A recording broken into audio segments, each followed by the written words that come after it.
नमस्कार। परीक्षा पर चर्चा। तो आज इस वीडियो में मैं बात करूंगी एग्जाम के बारे में, परीक्षाओं के बारे में, किस तरह का पेपर का पैटर्न होता है और किस तरह से हमें अटेम्प्ट करना चाहिए, कुछ इन बेसिक चीज़ों पर मैं बात करूंगी। तो सबसे पहले पैटर्न देख लेते हैं। पैटर्न की अगर मैं बात करूं तो आपका पेपर 75 या 100 नंबर का होगा। ठीक है, या तो 75 नंबर का पेपर आएगा या 100 नंबर का आएगा। प्रश्नों की कुल संख्या भी 8 या 9 होगी, कई बार 7 होती है, कई बार 8 होती है या 9। टोटल प्रश्न जो होते हैं उनमें से हमें कोई 4 या 5 प्रश्न ही करने होते हैं। ठीक है, जैसे मान लीजिए 8 आ गए, 7 आ गए, 7 में से 4 करने हैं, या 8 आ गए तो 8 में से 5 करने हैं। इस तरह का हमारा पेपर का पैटर्न रहता है।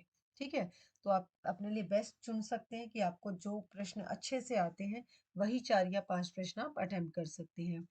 उसके बाद सभी प्रश्नों के नंबर समान होते हैं, अंक समान होते हैं। जैसे मान लीजिए कि 100 नंबर का पेपर है और 4 प्रश्न आपको करने हैं तो 25 नंबर का एक प्रश्न होगा, है ना? या 75 नंबर है, 4 प्रश्न करने हैं तो लगभग लगभग साढ़े 18 नंबर का एक प्रश्न आपका पड़ता है ना?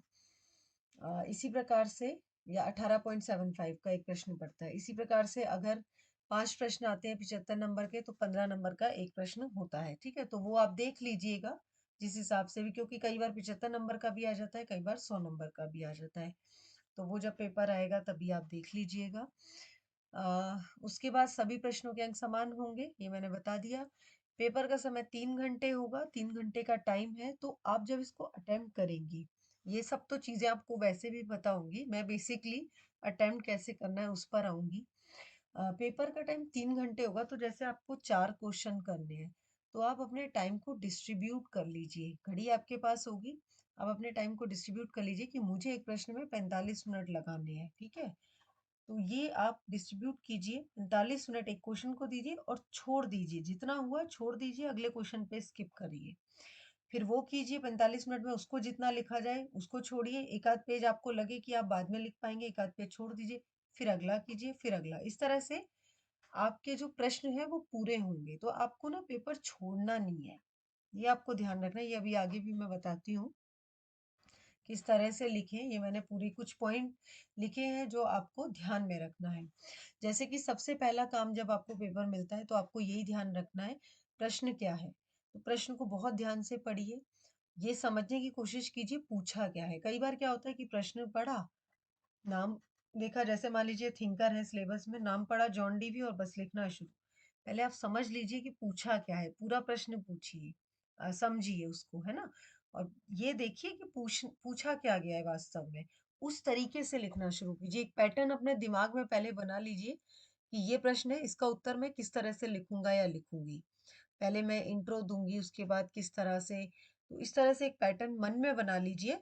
रफ में पेपर पे लिख लीजिए, कहीं पीछे की शीट पे लिख लीजिए रफ में कि पहले क्या, पहले क्या, पहले क्या, और उसके बाद उत्तर को लिखिए। सबसे बढ़िया तरीका होता है लिखने का। सामान्यतः ये बड़ा प्रश्न आता है कि कितना बड़ा लिखें, तो 15 से 20 नंबर या 25 नंबर का एक क्वेश्चन होता है।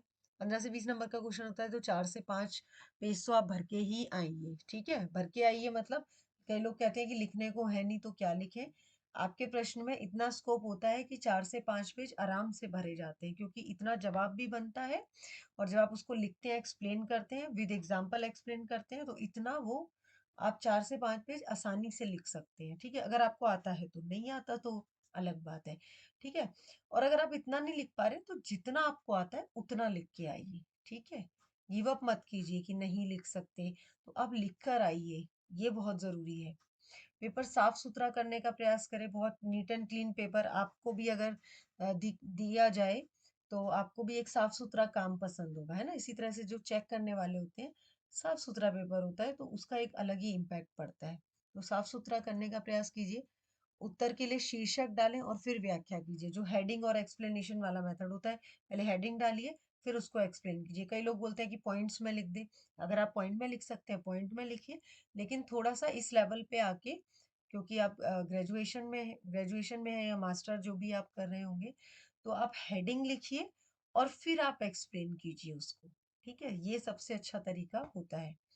सभी प्रश्न करें, ये बहुत इंपॉर्टेंट है, क्योंकि कई बार क्या होता है कि बच्चे ने 2 या 3 प्रश्न किए, अगर वो पास पास हो भी रहा होता है, ठीक-ठाक पेपर किया भी होता है, तो भी क्योंकि 2 ही किए हैं, तो अब 2 क्वेश्चन करने पे क्या ही पास होगा।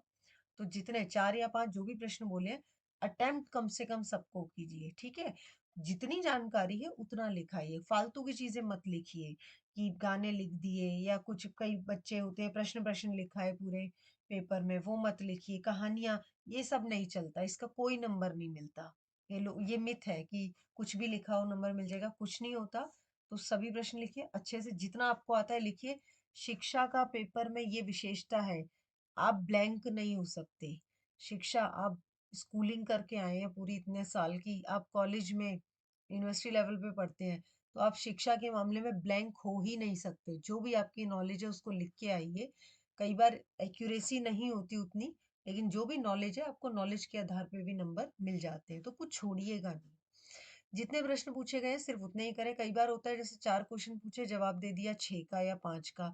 पहले 4 के चेक होते हैं, उन्हीं का आपको नंबर मिलेगा, ठीक है? तो अगर 4 पूछे हैं, 5 कर दिए, 5वां प्रश्न काट दिया जाता है, ठीक है? तो जितने पूछे गए हैं उतने ही करें, फालतू में टाइम अपना बर्बाद मत करें। उन 4 प्रश्नों को ही अच्छे से या 5 प्रश्नों को ही अच्छे से करें। उसके बाद पेपर में उत्तर लिखते हुए उदाहरणों का प्रयोग करें।